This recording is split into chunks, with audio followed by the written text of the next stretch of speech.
NOAA's National Marine Sanctuary System is a network of protected underwater parks, encompassing more than 600,000 square miles of marine and Great Lakes waters.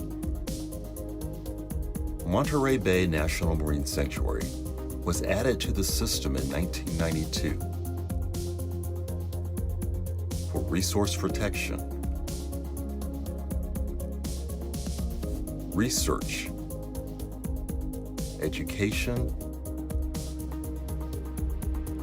and public enjoyment.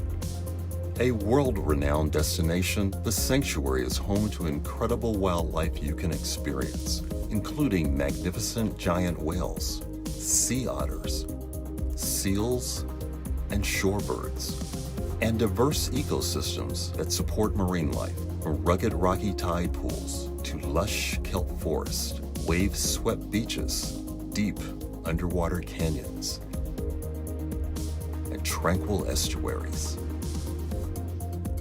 A personal visit is a great way to experience the beauty of the sanctuary.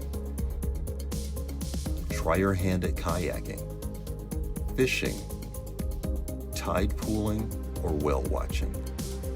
Visit one of the area's many coastal parks, or simply admire the spectacular coastline. Your help is needed to protect this special place. Wildlife are sensitive to you, so recreate responsibly by keeping your distance and respect their space. Never touch or feed wildlife, and be sure you properly dispose of your trash. It is up to all of us to be stewards of our national marine sanctuaries. Help conserve our blue planet. Take the pledge to protect wildlife and educate others to do the same.